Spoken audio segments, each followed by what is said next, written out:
back to Midnight Viewing, the Horror Anthology Podcast. I'm Father Malone, and this season we've left the terrestrial bonds of North America and traveled across the Atlantic to Hampton, England, a sleepy, unsuspecting town that became the headquarters of Hammer Horror, that upstart studio that revolutionized horror movies by dragging the old stalwarts of universal infamy into the 20th century with vivid blood and voluptuous vampires and Christopher Lee. And Peter Cushing. Speaking of those two bestest buddies, joining me to discuss these putrid little tales is none other than the projection booth's Mike White. If you want to be independent, resign and write a bestseller. I have that written down. Mike, the question I think everyone is wondering is, have you ever seen footage of Christopher Lee and Peter Cushing interacting with each other? I know that I have, yeah. Oh my God, they're just like the best friends ever. Oh, I know. I saw them once telling a story about how they got kicked out of a children's movie theater for laughing too uproariously. Oh, God. I can't imagine. Can you imagine being on the fly on the wall as those two are just hanging out? Oh, like one is so imperious and the other one is so reserved and ultimately silly that I don't know that I don't understand the dynamic, but I love it. I wish I could be a fly on the wall. But anyway, we're not talking about them necessarily, though we are talking about the studio that gave them notoriety. We are here to discuss Hammer House of Horror, Series 1, Episode 2, Episode 2, The 13th Reunion. This one aired originally on September the 20th, 1980. Written by Jeremy Burnham. He got his start on the Avengers TV show before starring in Brigand of Kandahar for Hammer Films in 1965. And then he wrote Horror of Frankenstein, which also featured John Finch, which many think is a Hammer film, but it's not. It's EMI. Anyway, directed by Peter Sasdy. He was also a Hammer guy, having done Countess Dracula and Hands of Ripper and Doomwatch. And this one stars Julia Foster, Norman Bird, Gerard Kelly, Warren Clark, Paula Jacobs, and James Cosmo. That's Renton's dad in Trainspotting for some of you. He's also Campbell in Braveheart. He's the old guy who starts chanting Wallace. So he's a favorite of mine. This one is about a newspaper's lifestyle correspondent who joins a new fad weight loss clinic and discovers that their regimen to be high in protein and low in basic human decency. What do you think of this one, Mike? I had a lot of fun with this one. You mentioned when we recorded last time about how you can maybe see the twist coming. Yeah, I think I started to get some gleanings here, but I really liked this one a lot. I also talked in the last episode about how many stars there were in this. I didn't recognize very many people in this episode, except for the one and only Warren Clark, aka Dim from Clockwork Orange. But I also remember him showing up in all of those what Mick Travis movies like If and Oh Lucky Man and Britannia Hospital. And I think there's a sequence in Oh Lucky Man that takes place at a hospital. And so when I see Warren Clark in a hospital, I'm just like, or this weight loss clinic, I should say, I was just like, oh, okay, I'm waiting for somebody to be turning into a human pig hybrid. And they are in this with this whole long pig thing. And I loved when he was dosed and having a real episode on the road.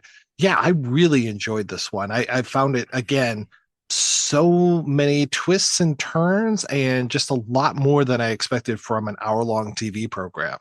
Totally agree. Now, I did mention this episode in the last episode as far as like if you're so attuned to anthologies and twists as we certainly are, having dealt with Tales from the Dark Side as long as we have, and Night Gallery and all of them really, that you start to look for it and wait for it.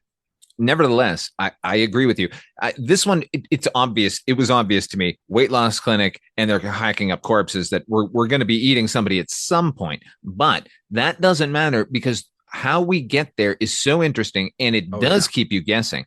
Like we're given enough clues here where you could easily think that this clinic is offing their failures. That like they know that like they can't control this fatty, so fatty's got to go.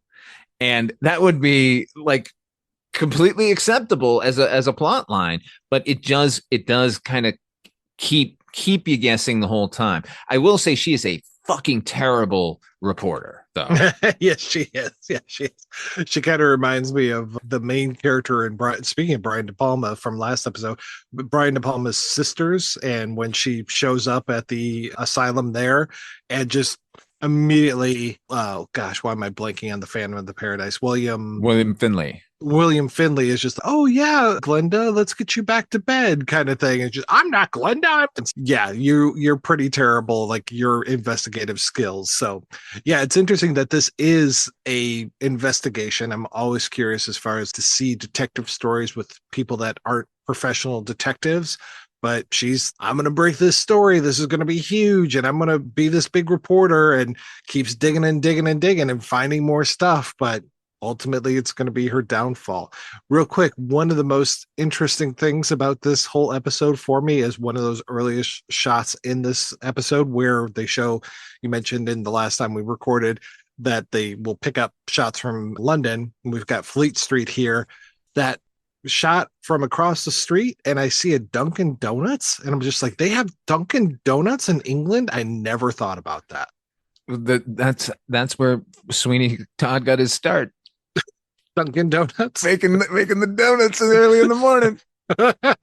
I wish I could remember any of those songs with the whole thing with the razor being part At of last, his hand. my arm is complete Yes. again. It's got a rolling pin in it.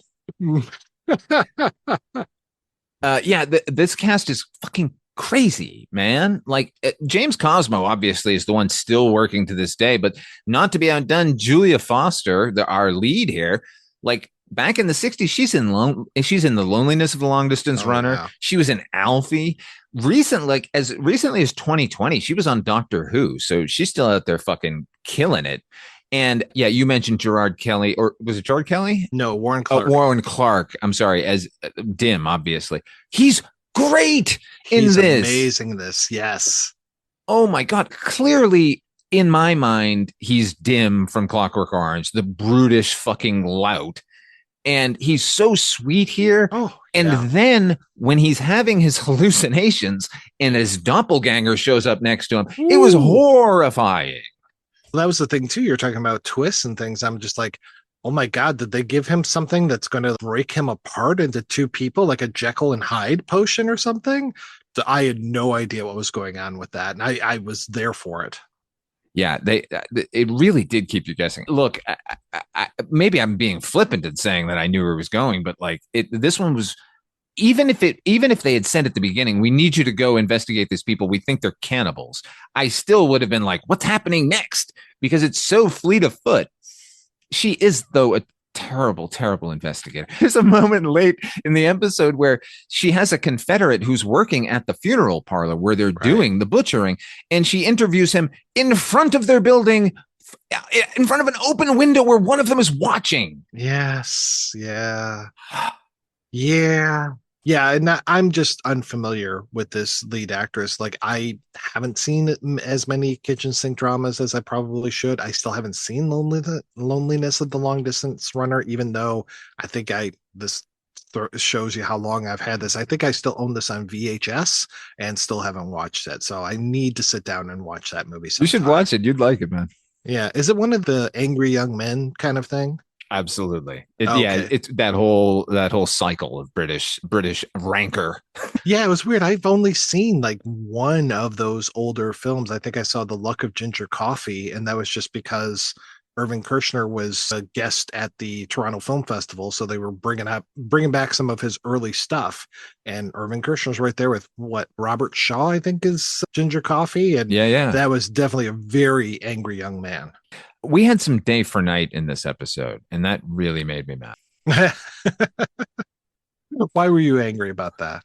The first episode gave us such a cinematic thing. Look, Day for Night is obviously used in plenty of movies. It's just that I felt like we'd left Day for Night behind with the Night Gallery, and I thought we weren't going to have to deal with it again. So I know it was brief, and it actually was confusing because it kept jumping around from actual nighttime to that weird twilight that you get with Day for Night, and then later, like it was daylight. I didn't know what was going on. It didn't really matter ultimately. Maybe I just see red when I see fake nighttime.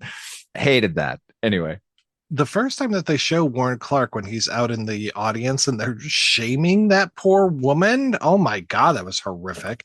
He looked like Oliver Reed to me from a distance. He did indeed. Yeah, I don't know. I got to see more of his stuff now because I found him really impressive. I don't remember him from the earlier the Malcolm McDowell flicks, the If and such. He's very brief appearance in some of those. And it might only be a lucky man, but I thought he showed up in multiple of those. So I know he showed up in a lot of television, and obviously a lot of who we're going to be dealing with in this entire series are television stalwarts.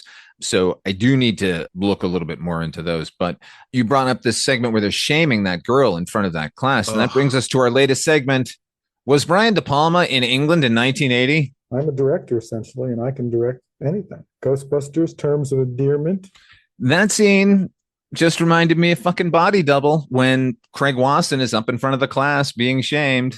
oh yeah, yeah. Again, we talked about a cuckold in the last episode. It felt like he was just, you're not a man. You can't handle these stressful situations, so you deserve all this shame that we're pouring on you. And here's a photo of you when you were 20 years old and hot and beautiful. Look at you now, you horrible thing. And it's what compounds the horribleness of the whole sequence is that then they bring up what's his name, who they're like, have you lost anyways? Oh, I probably put on some weight. Ha. You carry it well. Right. Yeah. Have a seat. Jeez. Oof. Yeah. At that point, Hello, I would double standards. Yeah, I would think that at this point she's doing an article about the suicide rate of dieters from this club. Also, this whole thing I don't want to pick it apart too much because I really enjoyed it, but it begins with someone has written a letter saying that their self-esteem had been ruined by these people. Why are they doing that? Shouldn't they be keeping a low profile? Like they having people write to the newspaper, which is basically like sounding an alarm bell in 1980. Right. Oh yeah. Back when newspapers actually existed. Imagine that. And had some heft. Yes. Actually had the power of the pen that she was going to blow this case wide open. Yeah. And investigating the Think Thin peoples. Oh, if you want, I'm just reading my note, which says, if you want to be independent, go write that novel. Yeah. Yeah. And this was the kind of perfect time for it. I know that the weight loss industry has always been with us, probably from the time that food was invented, but this was a great time to take aim at the weight loss industry. I don't remember when Weight Watchers and just all of those diet fads were just so big in the 1970s and going into the 1980s. This was right there with this stuff. And I think we even had a few, oh gosh, I just remember those horrible puppet vegetables and fruits from Tales from the Dark Side. I was like, what didn't we see in diet episode? Yeah. Yep. Yeah. This one is much better than that. I always find it funny when we look back at episodes like this from times long ago when they're dealing with weight loss and the basic subjects are no different than your average Midwesterner. They have no idea the level of obesity that this country can eventually get to. I haven't even got it started yet. Yeah. These people look just like happy, healthy folk. They could probably eat a few more salads, but yeah. Poor Warren Clark's wearing those really tight little white shorts, and I'm like, yeah, if you just bought some bigger shorts, dude, you'd be fine. The informant from the club, that man, his face is all triangles. He looks like he was drawn. I was shocked I didn't see more of him in other things. He didn't really do a whole lot more than just television after that. No, he was great. I really liked him. And I was like, can I trust this guy? Is he really on the level? But yeah, on the level enough to get his throat cut. Okay. How did you feel about the twist at the end? I liked it. It was strange how they just welcome her in to, we're having this party. Come on in. Again, talking about that scene from Sisters, to go back to De Palma, where it's just, welcome on into this insane asylum. And I was thinking at first, I was like, are these people crazy? Because they're all from like these different walks of life and different nationalities. I was reminded a little bit of the baby shower that they have in Rosemary's Baby, where you see all the different Satanists from around the world kind of thing. And it felt very much like that. And I was like, oh, yeah, we were all on this flight together. So I was actually thinking when they talked about how they crashed, I was like, are they all dead? Are all of these people dead? And it took me a few more minutes before I finally realized, like, oh, okay, I crashed in the Andes, but I didn't eat the pilot kind of thing. This is a out of nowhere, Oh, yeah. huge plot twist that I felt totally at ease with. If this had been a Tales from the Dark Side or Ignite Gallery, I know I would be saying they needed to front load that information in. We needed to know that there had been a crash. But for some reason, even though this is so out of nowhere, after 40 some odd minutes of we don't know what's going on in this investigation, and yet it felt, oh yeah, that's absolutely, it's definitely a bunch of plane crash survivors who now have a taste for human flesh. Makes sense. Yeah, we get together once a month and we feast and have a great time. Was I disappointed that they didn't show what was under that cloche? Yes, you were. Yeah, I was pretty disappointed, especially had it been Warren Clark's head or something. How easy would that have been? The last episode, we had fucking decapitated crows and people being lit on fire and shit. In here, they don't even give us like a hand on a plate. Oh, I know. I was pretty sad about that. And they had that great distortion of the faces and everybody in the reflection of that. And I was just like, here it comes. Here we go. Oh, okay. They cut away. God damn it. God damn it. Look, oh, James Cosmo was on the plane too. Ha ha, look out. Yeah. But I do that this investigation takes a few turns as well. First, she's at the fat farm, and then it's the whole thing of, oh, now I need to pretend that I have varicose veins or something and need to have this procedure surgery done. Yeah.